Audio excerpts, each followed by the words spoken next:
Hello, I'm Bob St. Peter. I'm a pediatrician and the former president of the Kansas Health Institute.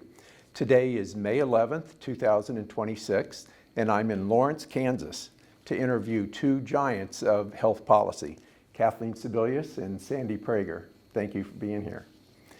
Ms. Sebelius served as a Kansas state legislator, was elected to 2 terms as the Kansas Insurance Commissioner, and then elected to 2 terms as governor of Kansas before being asked to serve as the Secretary of the U.S. Department of Health and Human Services by President Barack Obama.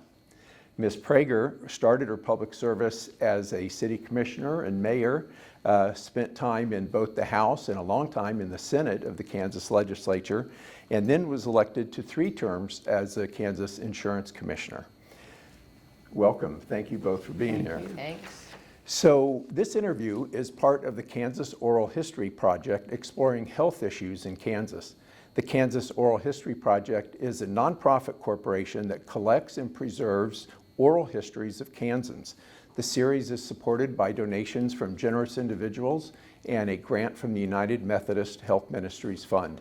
Our videographer is former state legislator Dave Heineman.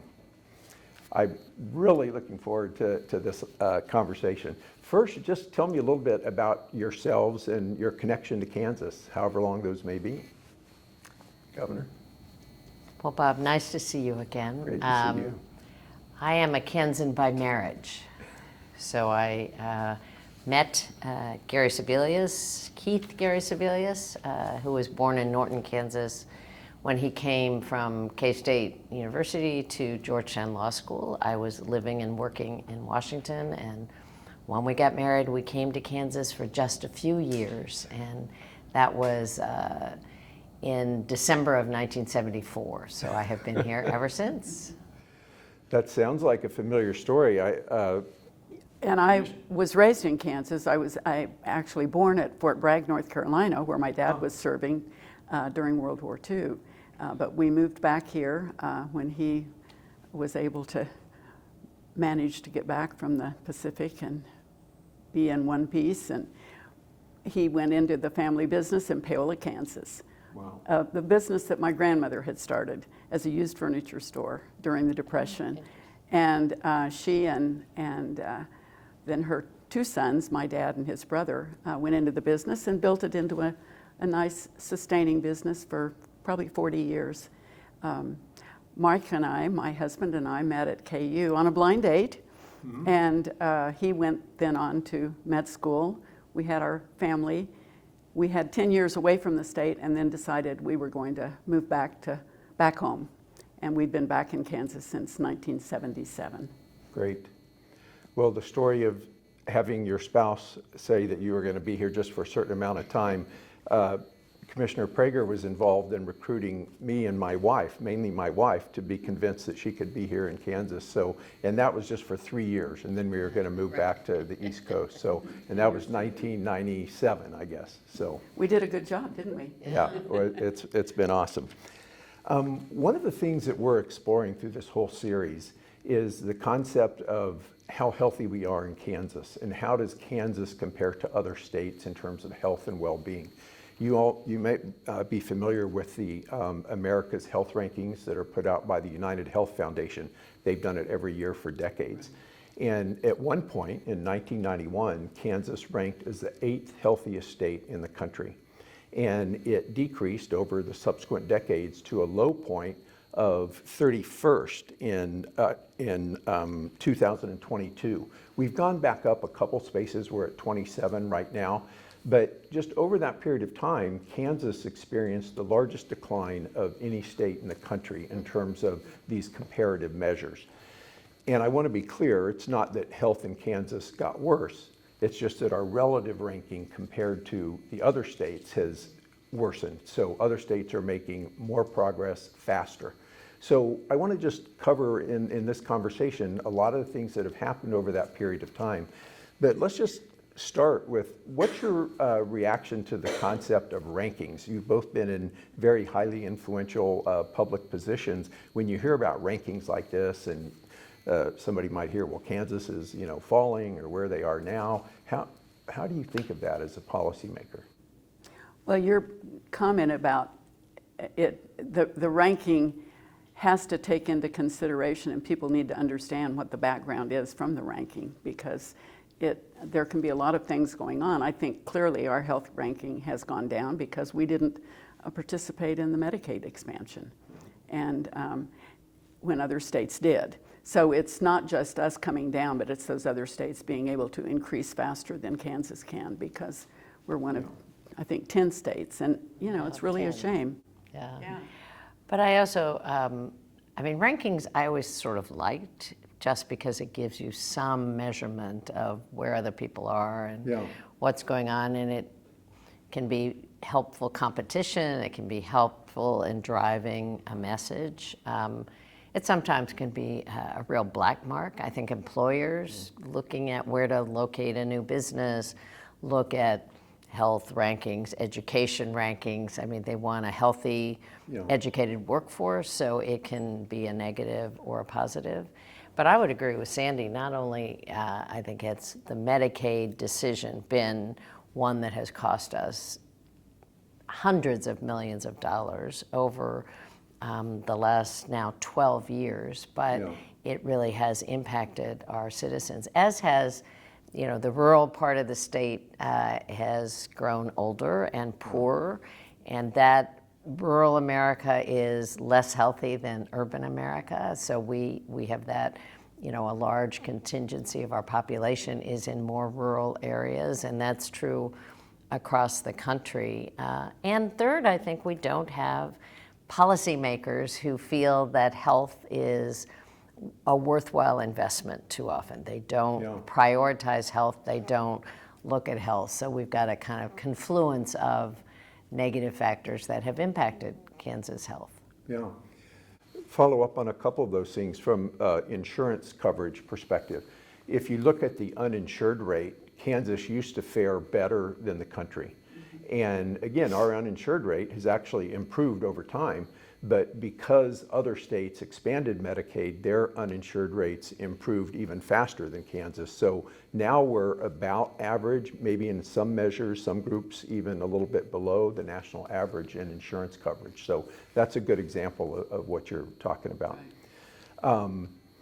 The other is this concept that you just brought up of, leaders thinking about health. I don't know, 10 years ago or so, when I was still at the Kansas Health Institute, it struck me that we weren't really having the same conversations in Kansas at a high level, a broad perspective on health and healthcare and the health system. There were the Healthcare Cost Commission that you convened as governor. The Senate President Kerr convened a broad-based Medicaid reform. There have been some task force on very important issues like modernizing the behavioral health system and substance use and those sorts of things, but not really the same amount of conversation at the state level at a broad policy. It sounds like you maybe feel that way too. Talk a little bit about that. Why is that we're not having those conversations in Kansas as much? Well, I think, it's become very political. Kathleen was at the NAIC when she was insurance commissioner, and I was. And that's the National Association of Insurance Commissioners. Yes, all states participate right. in. And when I first joined, and I'm sure when Kathleen was there, we hardly knew what the political background was of the commissioner, because things were so focused on insurance and making sure we were good policymakers. Yeah. But boy, that changed with the Affordable Care Act. It became very, very politicized, and healthcare is a policy issue, and I'm going to come back to that. There are some interesting things that occurred around that time. So that made it hard to address the issues. We did healthcare reform requiring that we get rid of the limits on mental health coverage. And it was $7,500. That's not a year, that was lifetime. Lifetime benefit for behavioral health. For behavioral health, outpatient services. And oh my goodness, it finally passed during the veto session, I think. That was 2001, I think. I think so, Is that when that right. was? Yeah. And so the goal it wasn't perfect parity, but the idea was mental health shouldn't be treated different than physical health. It Yeah. should be all encompassing. And so, I mean, just going through that battle was a real eye-opener for me. I also think, I think Sandy's correct in the health becoming a real partisan issue and a political hot issue of should government, it really was about should government be involved, or is this really what's up the to right other role of people? government? What is the right stance? But even prior to that, I remember you talked about rankings at the beginning, Bob, and I always like to layer where your health ranking was. Annie Casey did a children's Kids count. kids count. Oh, yeah, I remember and that. that had some health measures in it that were always Yes. terrifying about Kansas. We had a very high rate of teen pregnancy. We had a very high level of maternal deaths and infant mortality.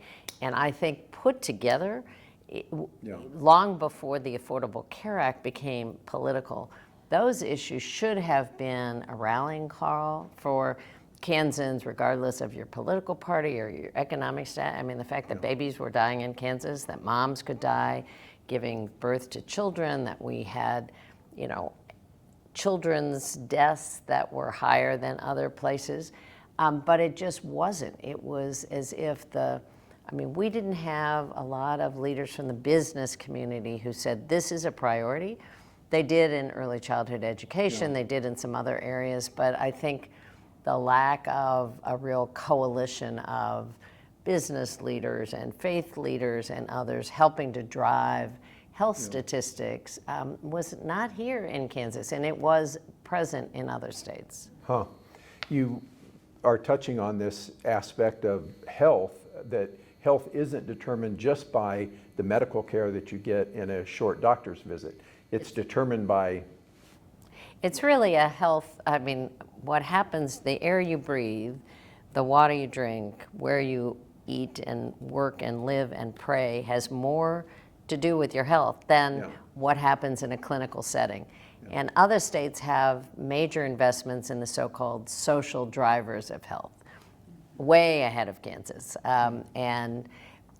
That I think impacts people's health in a way that measuring insurance numbers and measuring, how many people get a flu shot doesn't really tell you. It's that underlying community and environment that people live in. Education, economic opportunity, all those sorts of things are important. And these rankings, both the America's Health Rankings that compare states and also the county health rankings that looks at the relative ranking of counties within Kansas, both of those rely on that broad framework of thinking of health. So that's a good point. I'm going to go into a little bit of depth on something that is really important to me. So excuse me, because you're probably going to say, oh, there's that data nerd guy again. But we might ask you to answer the question. I have some ideas.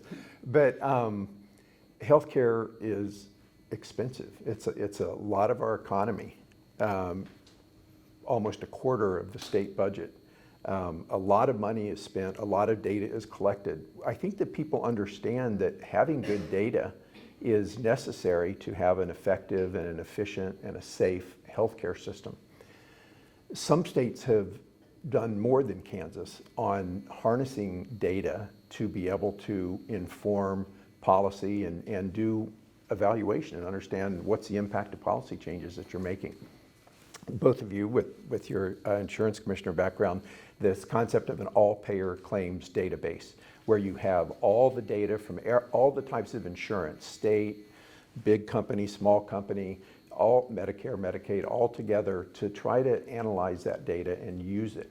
Kansas, on the books, has an all-payer claims database known by the acronym of KHIS that is managed by the insurance department, overseen by the insurance department on a day-to-day basis, managed by KDHE. My experience is that we don't use those data nearly as much as we could to inform policy change.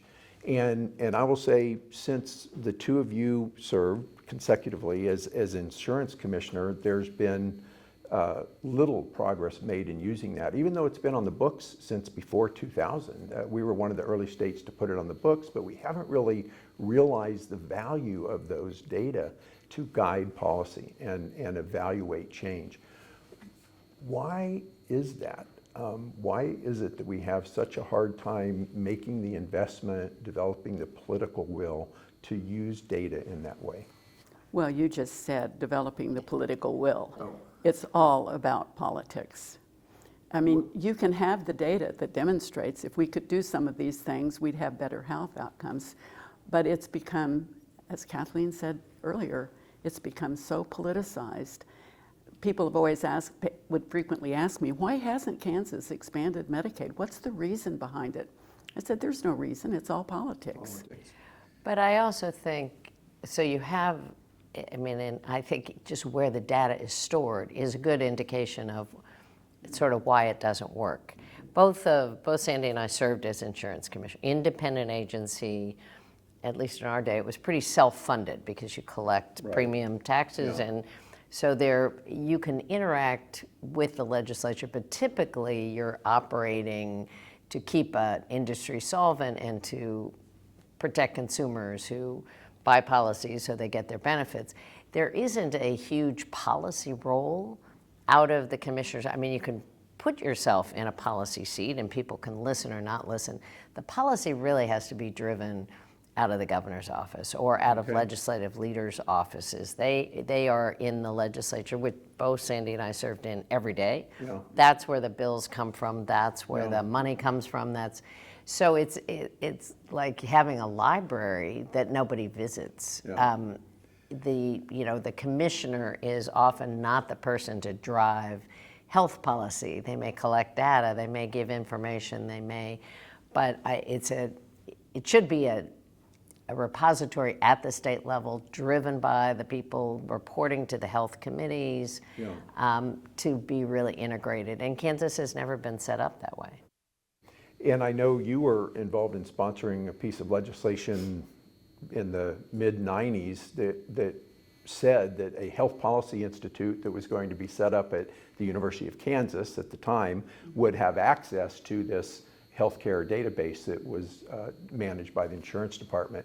That for various reasons, that policy institute wasn't at the university. It was an independent entity, and that never came to fruition. But I think that in some ways we have the worst of both worlds. We're having insurers pay for the database and sending the data and doing the state agency, collecting it and spending all the time and resources to put it together, but then we're not really using it for anything particularly valuable. So, and we'll come back to some of the points you made in thinking about some of the initiatives around health reform in Kansas, maybe to address some of the issues that you were talking about. But I'll point out that the latest numbers I saw are we spend about $5.7 billion on Medicaid in Kansas. About $2 billion of that is state money. And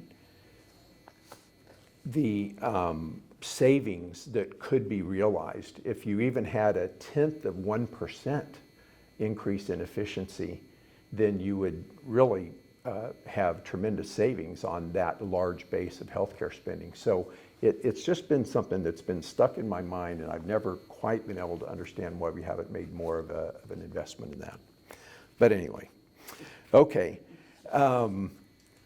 Major health reform efforts at the state level since you guys were involved in state policy. One of the big ones we were talking before we started was the conversion of KU Hospital from a state entity to a semi-independent authority, a hospital authority. Talk to me a little bit about that. Why did that happen, and has that been a good thing?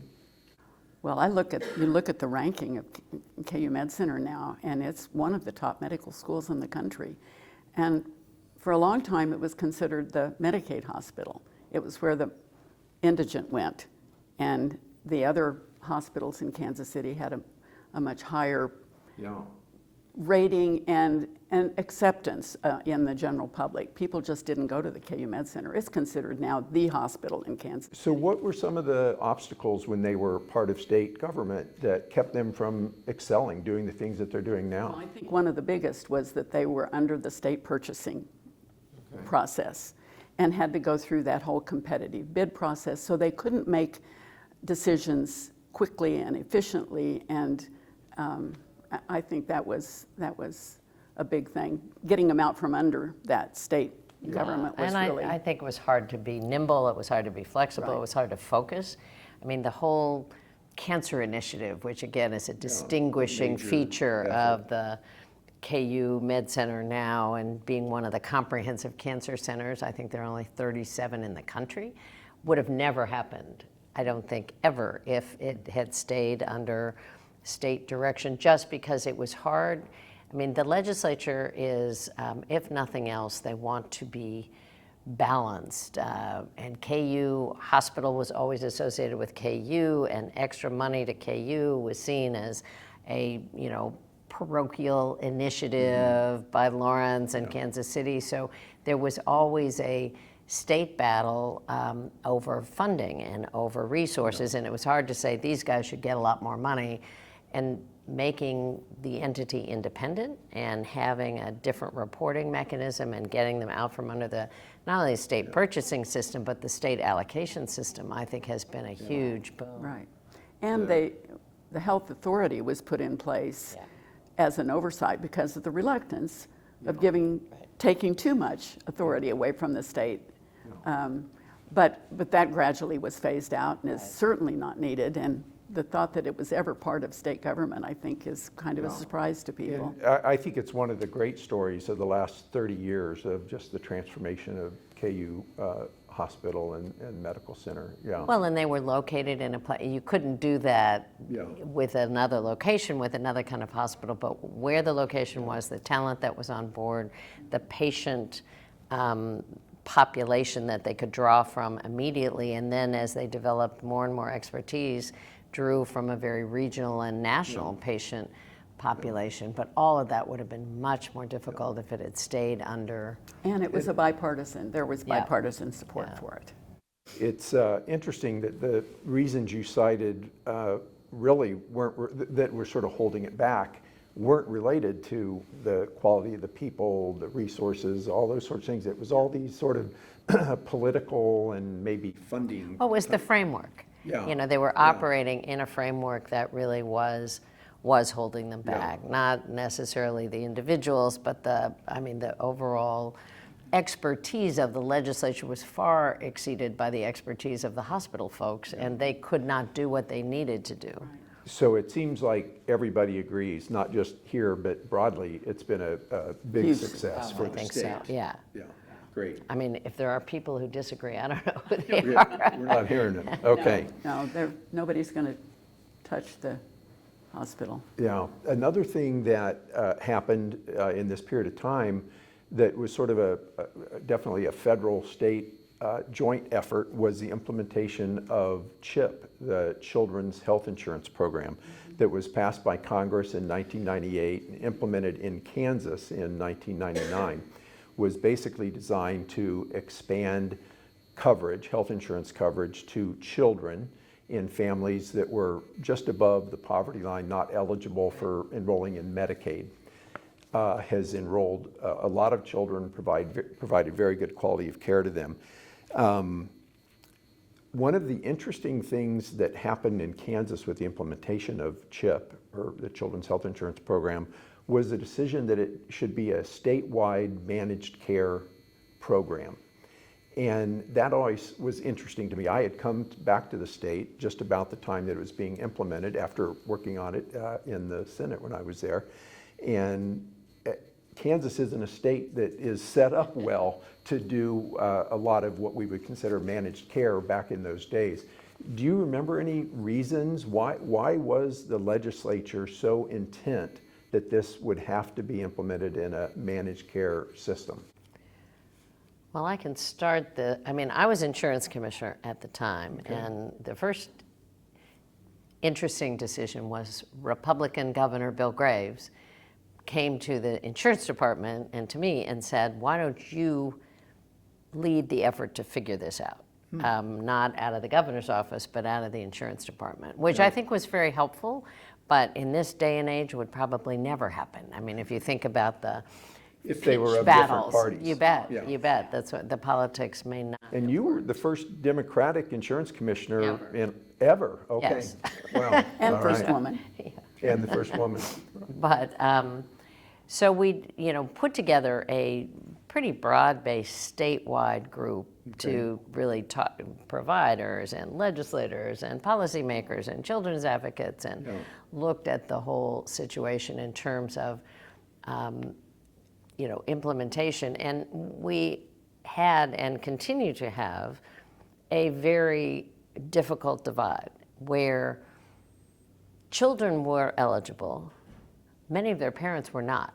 Right. So you had a situation where you were really trying to ensure children had the benefits and access they needed, knowing that their parents weren't going to the, it isn't like parents going and saying, oh, you're my sign up my kids. It was almost the reverse of how you set a system up that doesn't rely directly on the parents' relationship, on the parents' initiative. And so part of the structure really was that anomaly, and that's still the case. There are, thousands of children enrolled in CHIP, which is really, a Medicaid-like operation, and their parents still are not eligible for health insurance. And it's hard to get the child to the doctor when the parents aren't going.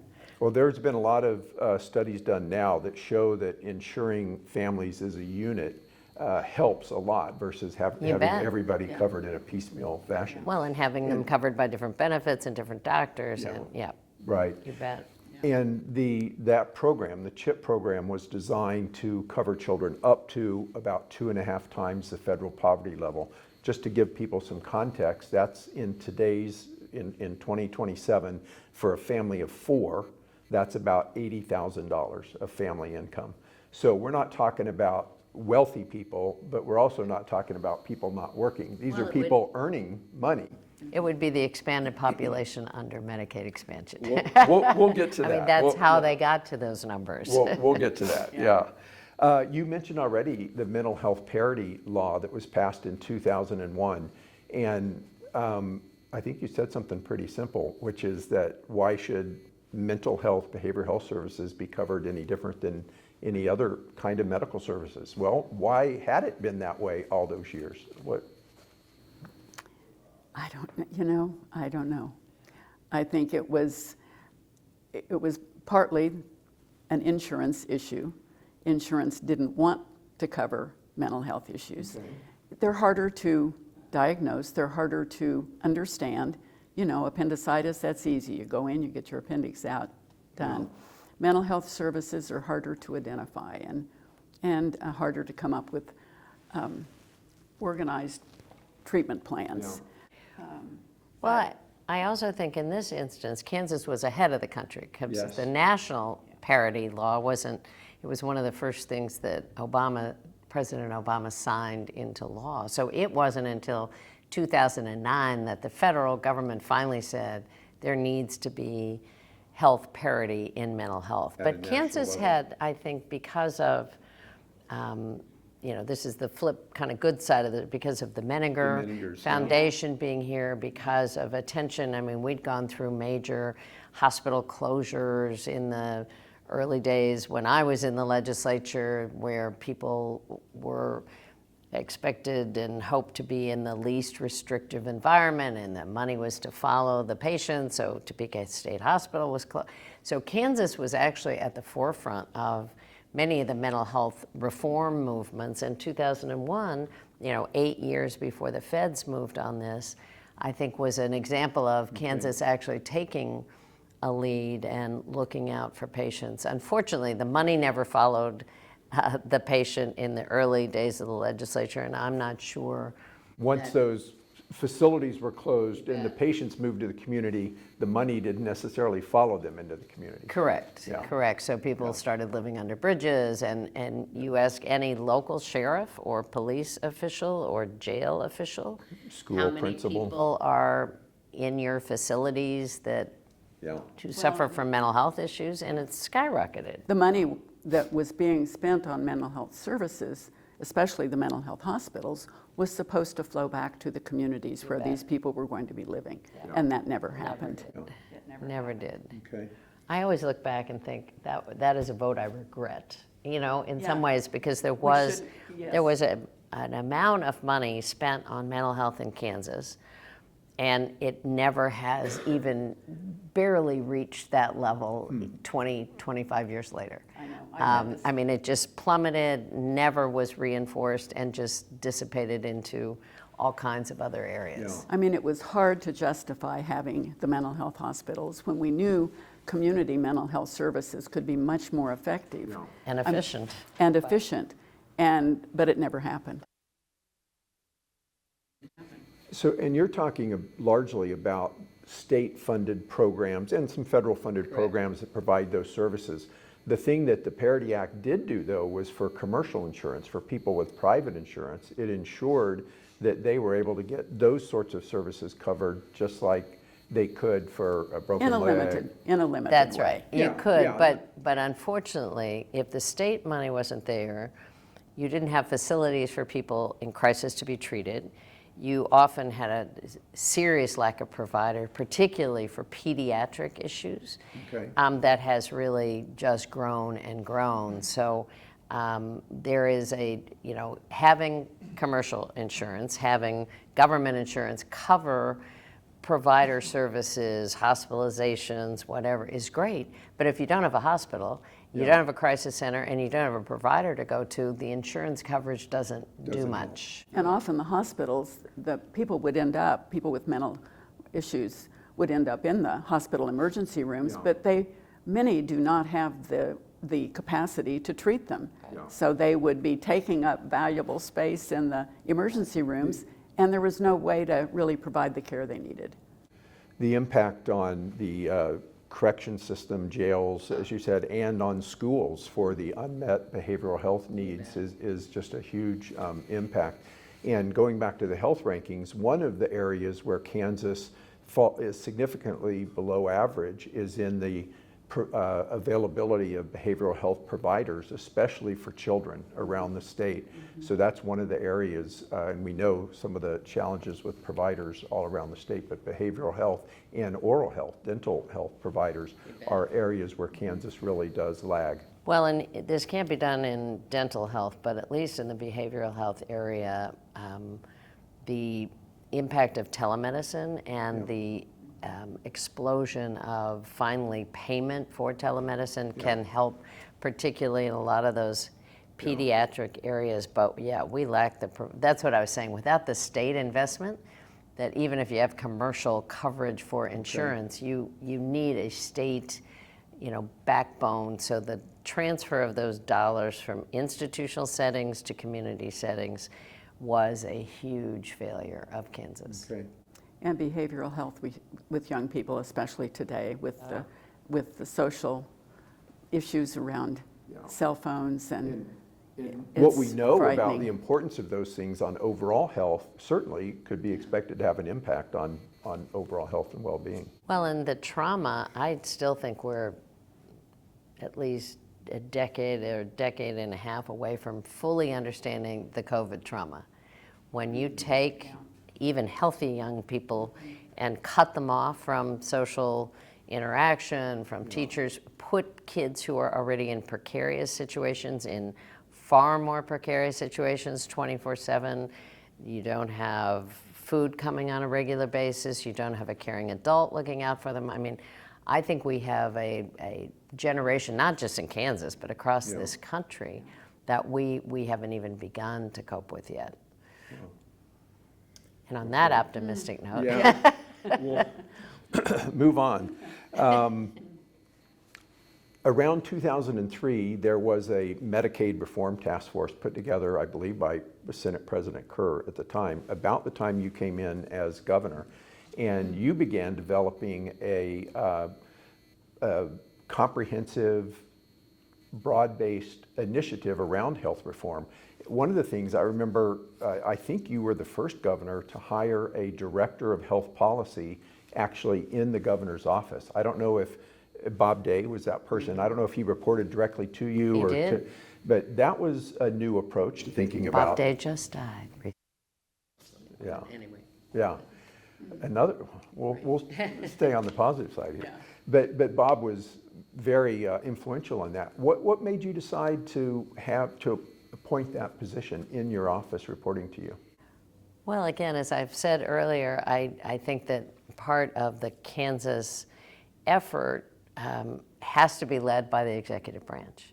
It can't be the insurance, and I had served for 8 years as insurance commissioner before coming to the governor's office. So I'd been in the legislature, I knew what was possible in that realm, gone to the insurance, but it became very clear to me that if you wanted health policy to be moved, if you wanted health reform to be, it had to come out of the governor's office. And there wasn't, there was certainly talent running the Department of Health and Environment, but it was a combined department dealing with broad-based things and They were running a lot of programs. Running a ton of programs. So to have just a policy expert to inform, what I didn't know, and when I got to DC, learned a better terminology for it, that we used to talk about health in all policies. Yes. So there are roles that the housing department can play, there are roles that the transportation department can play, there are roles that the education system plays, and we did that at a cabinet level, and I think not knowing that that terminology even existed, that's sort of what I was trying to do, is have people look around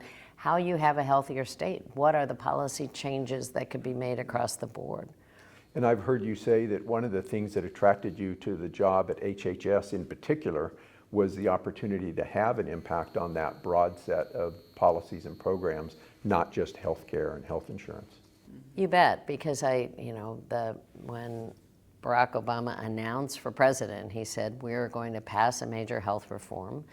I had the unique situation of my father had been in Congress when Medicare and Medicaid were passed, and talked a lot about that. I knew that was the last really big initiative. The Children's Health Insurance Program that you talked about was really born out of the failure of the Clinton health plan. Right. Congress failed to pass that, and so they thought we could at least expand coverage for some kids, which was wildly successful in many ways. So we were filling gaps a bit at a time, and but having that opportunity, HHS that went every place from cradle to grave and ran the biggest insurance programs in the country was really exciting. Great opportunity. Yeah. Well, going back to, you're relatively new in the governor's office and you decide this is going to be a focus, you appoint a director of health policy, and then somewhere along the line, these flyers started appearing and I'd see TV coverage of both of you, a Democratic governor and a Republican insurance commissioner, showing up, showing up around the state talking about health reform. Yeah. How did that come about? Well, part of the health reform had to include changes in insurance and additions to insurance coverage. And it was a great opportunity. I think I was really happy to be a part of it. Kathleen had a vision for how we could make the state better and healthier, and it was a great opportunity to show bipartisan initiatives that people can work together for a common goal. Well, and Sandy and I had been in the legislature together, so we knew each other, which really helped. I wish we could have brought a few more friends along the way. We had a pretty small bus going around the state. We were the choir masters, but we never had quite the robust choir that we needed to have. And things really politically started to disintegrate, not just in Kansas, but. So a lot of the, I don't know if you have brushed up on this recently, but thinking back to that period of time, what were some of the really important things that you wanted to accomplish for Kansas through that health reform initiative that you set into motion? Well, at least from my point of view, we definitely needed more healthcare providers and in various parts of the state. And I think in some ways that aspect was somewhat of a success because we developed some state programs to pay off medical debt for people, have scholarship programs, move residency programs. What other things were part of that health reform initiative? Well, we definitely were talking about Medicaid expansion of adults. Yeah. We had already done it Proposal with to- children. We had a Medicaid expansion for adults that we were trying to, and make it clear to local communities, if I recall, what the impact would be, how positive it could be. And we didn't have the kind of federal carrot that was Right. offered then years later. It was Enhanced matching for You the bet. expand, yeah. Well, like 100%. It Yeah. wasn't even matching. Yeah, well, for the first yeah. year, yeah. But it was a huge, so I know that was expansion of coverage, telling providers and hospitals what a good deal that could be. And, Yeah. and especially, I think the most interest was in rural Kansas, western Kansas especially, where the whole issue of hospitals closing was frightening. Yeah, I have some of the notes. I went back and looked up on this and focused really on rural areas and pregnant women and prenatal, trying to address some of the issues around that, and including behavior change around tobacco use, diet, exercise, those sorts of things were. Well, and I think there's been a lot of studies done, as you probably know, about how much payment policies and taxing policy, not directly at health, but things like alcohol and tobacco tax, Sin what taxes. kind of impact that then has on people's health. Yeah. Again, Kansas was always sort of a slow adopter. We were reluctant to the table. We didn't, but those policies, as we go back to the comparisons with other states, produces pots of money that then can be used directly in healthcare and indirect. It turns out kids are pretty sensitive to taxes. Yeah. You have far fewer teen smokers if you have a high tax than if you have a low tax. So it has a double whammy that we often didn't get in Kansas. Yeah. And there was a large element in your proposal around consolidating, streamlining, making more efficient purchasing, healthcare purchasing on behalf of the state through all the different health insurance programs that the state's involved in, and better using the data, to get back to the point I was talking about earlier. Well, and we ended up, even though some of the initiatives weren't codified, we did a lot of that at the governor's level. Yeah. So there were, there's a state employees health plan, there was the prison system health plan, there were university health plans, individuals, and we started doing things like opening up contracts. So the state would bid on something and get a pretty good price, and then we'd say to smaller jurisdictions and local communities, you want to join in? Throw your dollars in, because we can leverage the state buying power to get you better bang for your buck. And so those kinds of things, even though it was never codified formally, because the legislature was always very nervous and then wanted to micromanage the whole damn thing, and it was like, no, thank you. Yeah. But we had a lot of that collaborative purchasing and using the state as an active purchaser rather than a passive payer. Okay. And there were some initiatives particularly targeting state employees, as I remember, some trying to incentivize healthy behavior through financial means and premiums and those sorts of things. Well, and using choices in healthcare to allow people to actually get the care that they and their families, so younger and healthier families could get a, potentially higher deductible and lower cost overall because they didn't need a lot of the medications. They weren't so concerned about network. They weren't so kind of mixing and matching for the first time what people could take advantage of. So this was a very broad-based approach to trying to improve the healthcare system in our state. And then you were governor at a time when the legislature, both chambers, were controlled by majorities. As they always have been. Republicans. I was in the Few majority exceptions. One time, yeah. And I was there with you.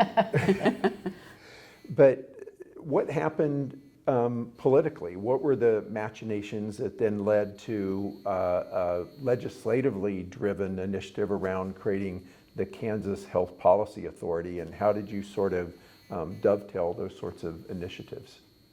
Well, I think there were people like Dave Kerr, who was very interested in sort of structural initiatives, and we had sort of two authorities. We had a bioscience authority, which was really aimed at bringing new investment in cutting-edge technologies into the state, and that was set up. And so the policy authority was kind of a companion, and I really think we might have stolen Dave's idea or collaborated or co-opted it, but we had willing Republican participants in trying to drive some kind of public-private group who would look at overall policy and make recommendations, not just on costs, but on overall, looking at it more globally than just what was going on within state government. That was really the goal, is it has to be the private sector, because a lot of employers provided their own insurance coverage, drove their own programs. It had to include the school districts. It had to. So if you wanted to make any dent, you really needed a much broader look than just sort of the state. And that drove the change of direction for the KU Medical Center and getting them out from under the weight of the purchasing, and I mean it really opened the door for big change at the Med Center. So did you view, and at this point in time you were in the commissioner's office, you were in the governor's office when this initiative was being put together. Did you view it as trying to block or make more difficult what you were doing, or did you see it as building on that or expanding that? I was enthusiastic about it. I mean, I thought it was a good additional entity, and I think the way it was constructed, you probably have better notes than my brain couldn't provide, but I remember helping to recruit Marcy Nielsen as the head of it. So I had a very hands-on role in appointing members and getting some of the leadership, and I saw it as a great addition because the business community could be directly involved. We had some federal partners who were directly involved. I mean, the state got very little information about federal programs and federal policies, even though most Kansas seniors were involved in Medicaid and the dual eligible, Medicare, but the dual eligible were in both. So we were running programs for the lowest income seniors, nursing homes and others. The feds were running the overall Medicare, and they were not sharing Medicare benefits or data or anything with us, so it was a really black hole. And I don't remember the number, but it was a large number of people were appointed to oversee the Health Policy Authority, that you could bring in experts from lots of different areas to participate in that decision-making process.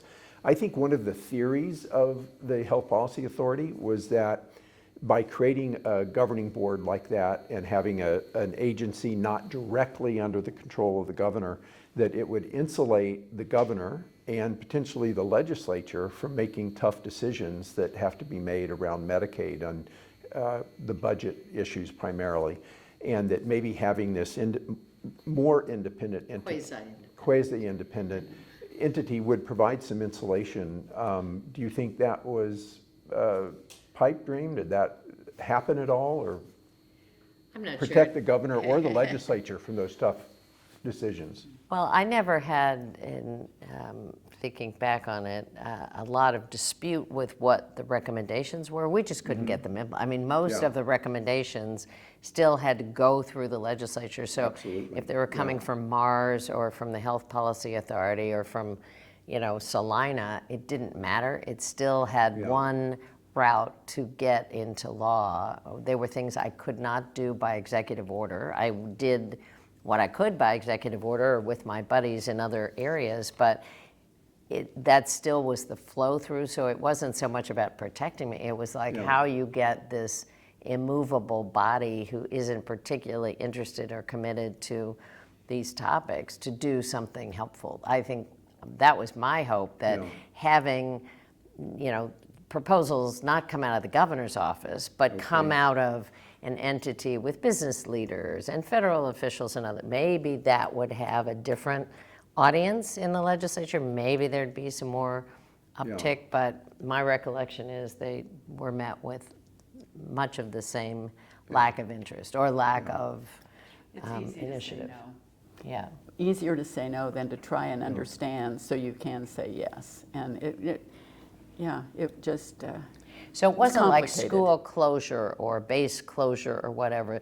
Those were very tough calls that legislators didn't want to make, and commissions set up to sort of automatically implement what was happening unless the legislature decided to intervene. We're always about protection. You know, it's like, well, they did it, I didn't do it. But this was about initiatives that were forward-looking and had to be affirmatively agreed to and funded. And that's a tougher thing to do from the outside. Okay. That's sort of a list of the, things that I came across in thinking of big health reform initiatives over this period of time, the last 25, 30 years in the state. Let's talk about, move to the federal level a little bit. And before we talk about the Affordable Care Act, the ACA or Obamacare, however you want to call it, describe to me what the insurance market was like, how insurance worked before the ACA, and then how it's worked after the ACA. Because I think that's really an important distinction and a fundamental change in our health insurance system that occurred at that time. Tell me about that. Well, for one thing, if you went to buy insurance and you had a pre-existing condition, you could get insurance, but that pre-existing condition wouldn't be covered. And that's where all your money was going to go to provide your health care. So, I mean, there were so many inequities in the private insurance marketplace that just made it really difficult for families. And even the employer-based coverage still had similar issues. So it wasn't a marketplace that really worked. And particularly if you were an individual buying your own coverage or a mom and pop, store, if your insurance was provided by a large group, if you worked for Ford Motor Company, if you were a part of a union that was nationalized, you had great insurance, and it didn't matter if you were healthy or unhealthy. You were part of the group immediately by being hired. Your benefits were paid in a group pool. You might be far less healthy than I am, but we paid the same amount if we sat side by side on a production line or whatever. You use the word pool, that whole concept of pooling Healthier risk. and sicker people were all together. They paid rates based on age, often based on some other things, but not based on health condition. If you were individuals purchasing your own insurance, if you ran a small business, you then were individually health rated. So every pre-existing condition, cancer survivor, heart attack, did you have a genetic predisposition?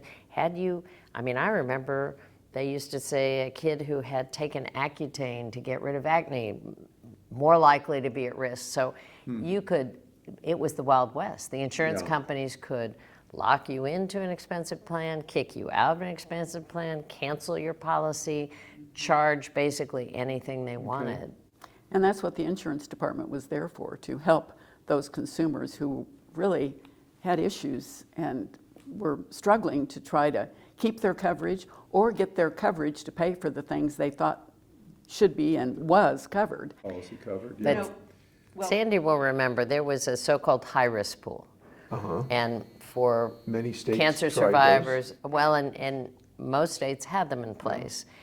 And the problem was that the cost was prohibitive. If you were a cancer survivor and wanted coverage, you better be in the upper 5% of the population, because there was no overall ceiling about what could be charged. There was no real rules about what could be covered or not. So we would say, somebody would call and say, I need health insurance, and you'd say, well, you can go to the high-risk pool, but empty out your bank accounts and your kids' bank accounts and whatever else you need. So it was a real catch-22. It's like selling toasters, but if you ever use the toaster, then you're a bad customer and you're going to be kicked out. Yeah. I want to mention a reform that had occurred earlier in the late 90s when Senator Kassebaum was in the U.S. Senate, and we got the Health Insurance Portability and Accountability Act. Yeah. She did get it passed with Ted Kennedy. With Ted Kennedy, and there's a good example too of bipartisanship working together. But the portability aspect of it was really important. You could, if you were covered in a job and you were moving to another job, sometimes that coverage kept people in jobs they really weren't happy in because they couldn't afford to leave the company because they were going to lose their insurance if they did. And to try to get new coverage in another company, they could be subjected to that pre-existing condition that had occurred during the prior coverage. So that was it was a small step, but it did make a change, so people could change jobs. Most people think of that as privacy and security around information, but there's the other part of that whole piece of legislation. Yeah, right, absolutely. At the beginning, you talked a little bit about the difficulty of conversations around healthcare reform, healthcare policy. I may not have all the details of this right, and the details aren't relevant, but when the ACA was passed, there were, on the final bills, there were no votes by Republicans for... Oh, I do remember. Do you remember that? Yes, sir. That were in favor of the bills. And not even all the Democrats voted for it. There were some dissenters from the Democratic side. And there was a lot of gyrations in the legislative process of moving a bill back and forth and not having a bill have to go back to conference committee, all those sorts of things. It was a very rough and tumble political move to get that bill passed. What are some of the repercussions at the federal level and the state level of sort of how that process played out in Congress? Are there any implications? Well, I think there's no doubt that President Obama wanted a bipartisan bill and did everything but mow Republican senators' lawns. A lot of the ideas were Republican Absolutely. ideas 5 years before. There were hundreds of amendments added to the bills. There were dozens of hearings. We had 5 bills. 3 passed in the House of Representatives, 3 came to the floor, and 2 in the Senate, full of Republican concepts, as Sandy said. The Massachusetts bill, when signed into law by Mitt Romney as governor, was the framework of a lot of the basic advantages. But as the process went on, it became very clear, and I remember very distinctly a quote by Senator Mitch McConnell, who was then the Republican Senate minority leader, saying that our number one job is to make sure that President Obama not only does not get a second term, but this is his top priority. It has to be stopped. And it became, the litmus test for senators. If you vote yes on this, you're sort of out of the caucus, you're out of the good guy club. It became a litmus test on the House side. And so even though the bill is full of Republican amendments, what a lot of us have said going back is if we had known what the vote would be, this bill would look a whole lot different. It would look a lot more like a Bernie Sanders proposal than it did, because the attempt was to bring along, put in a lot of private sector initiatives, and that never happened. And it translated down into state insurance departments. As I said earlier, we all of a sudden were very polarized in an environment which never really looked at your political affiliation. We all kind of had the same goal, and that was to keep insurance companies honest and keep coverage fair for the consumers. But boy, after the Affordable Care Act passed, states were looking for ways to block it.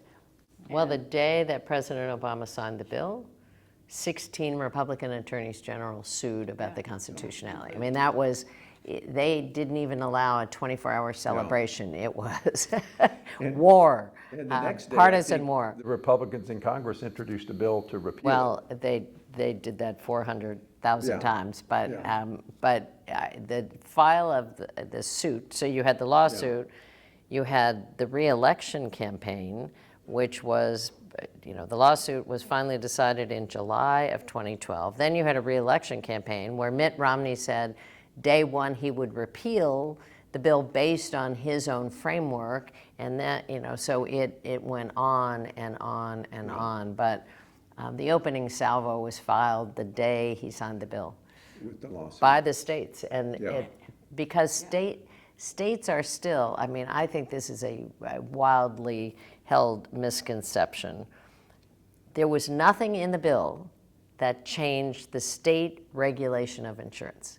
The federal government did not and does not regulate insurance. We run some insurance programs, but the state regulation of insurance was not harmed, so the fight went immediately to the state level. And Kansas applied for Kathleen, Mark Parkinson, you had moved on, Mark Parkinson was governor, and we applied for a grant to get, to establish our own exchange for people to sign up for and we received the grant. Neil Warman, who worked in our department, was brilliant in terms of setting up putting the framework together for the exchange, which we in fact shared with other states, and other states were able to do it. We lost the grant when the new governor came in. Sam Brownback decided to send the money back. That was an important part built into the bill, that states had the option of running their own exchange or using the federal exchange. Well, and it was designed that way in part by me, because I kept saying we will be much more successful if we give states the option of running their own thing. They may hate the bill, but they get to run it. We're paying for the expanded coverage. They get to run the rules based on their own pools, based on their small group market. And I think it's very ironic still to this day that the most vocal opponents did it at their own detriment, because the law went into place. They didn't collect the money that other states were getting. They didn't run their own exchanges. They didn't have that kind of economic benefit, and their citizens have suffered the health consequences. And I think your perspective, having regulated insurance at the state level, obviously informed a lot of that thinking. I don't know how many previous secretaries had been insurance commissioners. The federal government had never regulated private insurance. So we built a whole office inside of HHS made up of my former colleagues who were insurance commissioners, who had run markets, who had done that, because Medicare, which is federal benefits across the board, administered at the federal level, 100% federal, nobody had ever run a private insurance plan. So we had to establish a whole framework within HHS. So running the exchanges was one thing where flexibility for the states was built in. An area where states got flexibility, but it wasn't necessary, it was not part of the bill, but the Supreme Court got involved and decided that states would have the flexibility of whether or not to implement the Medicaid expansion that was part of the ACA. Why was that not given out of the chute as an option to states? Was it just too integral a part of what you were trying to do? Well, the bill was written to fill a gap in coverage, and that gap was low-income working adults who didn't qualify in states like Kansas for Medicaid. If you're a pregnant woman, you could get Medicaid, but we had one of the lowest eligibility rates based on income, so low-income adults, and some younger disability folks. And the theory was that Medicaid was by far the most efficient way to provide comprehensive coverage, and those folks were likely, as they changed jobs or moved up the ladder, to move into the business market. So it was looked at as seamless coverage. Their children often were already eligible for the CHIP program. So again, in the notion that you want to insure whole families and not say parents are in one pool and you have these doctors and kids are in another pool. So it was written as a continuous coverage from lowest income through the working market, some subsidies for people to buy into private coverage, and then all the way into Medicare. And you could have insurance match the health needs and the age and the ability of people to pay. So it wasn't designed to have a big hole in the middle. in No. other That words. was not Yeah. the design. And without the Medicaid expansion, as in Kansas, there was a big gap. You bet. And I mean, think of the sort of ironic statement that people would make. You're too poor to qualify for Medicaid, because Medicaid was at 138% of the federal poverty level. Well, we had people in Kansas You're that too weren't. poor to qualify for the health subsidies. I'm sorry, for the health subsidies, right? Yeah. To qualify for subsidies. So you were too poor to qualify for the subsidies because And we made hadn't too done much to qualify for Medicaid And under the existing rules. under the existing rules. Under That's state, and so state rules were all over the board. So the goal was to have state rules come up to a ceiling Yeah. of 138%. Some states exceeded that and still do. Yeah. But most of the states were below that. So it was to bring up the lowest income workers to a ceiling, and then people would qualify for federal Yeah. tax incentives to help buy them their own insurance, the way a worker at Ford Motor Company has an employer contribution and they make a contribution. People buying their own insurance paid 100% out of their own pocket. So this was trying to fill that gap. But when the Yeah. court said, you cannot mandate this, you have too much leverage over the state, you cannot Yeah. mandate it, you can offer it. Then we have this wildly inequitable And we had such low system. Medicaid eligibility in Kansas traditionally, we could have benefited Yeah. even to a greater extent than many Enormously, states, you bet. because other states had higher eligibility rates, and it was just to get you up to that 138%. You bet. And Now, through the various expansions with CHIP and other bills, kids were covered uniformly across states, but there was this gap for adults, and especially childless adults, that varied They had wildly no across the coverage, states. Yeah. What do you think are the lasting impacts of the ACA? One of the probably, you can tell me if this was true, you were in the room. The goal of expanding insurance coverage and helping to control healthcare costs. I think that now we've had some years since the implementation of the ACA, even though it was passed in 10, really became implemented in 2014 to Right. 2016. January But- 2014. Yeah, All the but benefits. we have a lot of information now, and I think there's good evidence that through the Medicaid, a combination of the Medicaid expansion and the individual market reform, there's been large increases in people with insurance coverage. The uninsured That's rate true. has been cut in about half. right. And this is a little more controversial maybe, but it seems like we have reduced the increase, don't legislators love that term, but reduced the rate of increase of healthcare spending. So if those were two major goals, there's some pretty good evidence that worked. But how do you view the success of that initiative? Well, we've already talked about the gap for states, and now we're down to only 10 states, but unfortunately we're sitting in one that has failed to take up what is the most lucrative federal state offer ever made in the history of the United States of America. It still has resisted. So that creates this gap.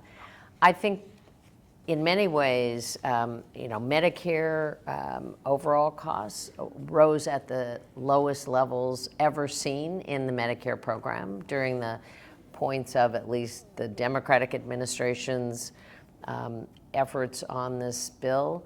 A lot of state expenditures were held steady.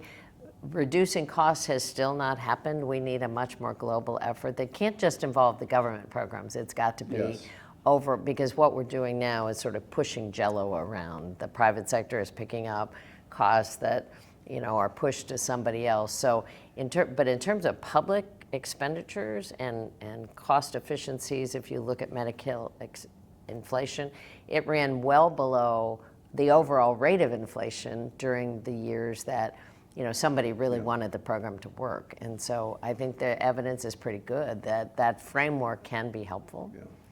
And now we're losing the subsidies for those Yes, people that yes. were signing up for the The affordable enhanced care. subsidies Enhanced, that were implemented yes, during the yes, and pandemic. And we're going to see a big hit in Kansas for that. Yeah. Since we have fewer people eligible for Medicaid, more people in that mixed income level came to the federal marketplaces for subsidies, and now they're going to lose their insurance. if we're they talking can't. about young families Yeah. Yeah. And- having to spend close to $2,000 a month. Farm families, all kinds of Hos- folks. Hospitals and providers are seeing that in the increase in their uncompensated care that they're And providing. Yeah. people will just drop coverage, they can't Yeah. afford it. Yep, but And- still and- come through the doors of the And- emergency and- rooms. And part of the Affordable Care Act also was getting rid of the uncompensated care Yeah. because it was going to be compensated, because there were no gaps. Making, yes. Yeah.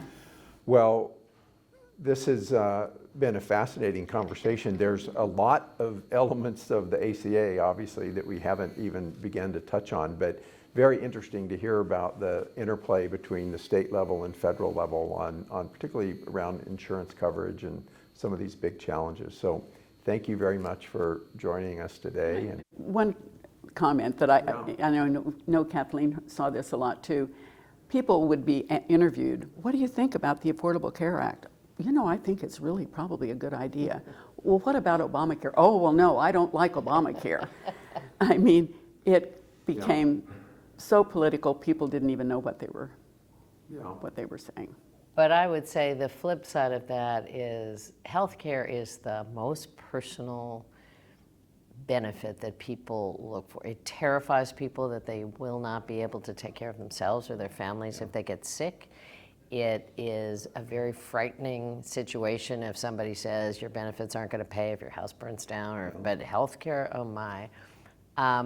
And I still get stopped at airports, in grocery stores, get phone calls from people who said, I never had health insurance and now I do. I can run my own small business because of what you did at the federal level. And so it is something that is a lasting benefit that people allow them to live their lives.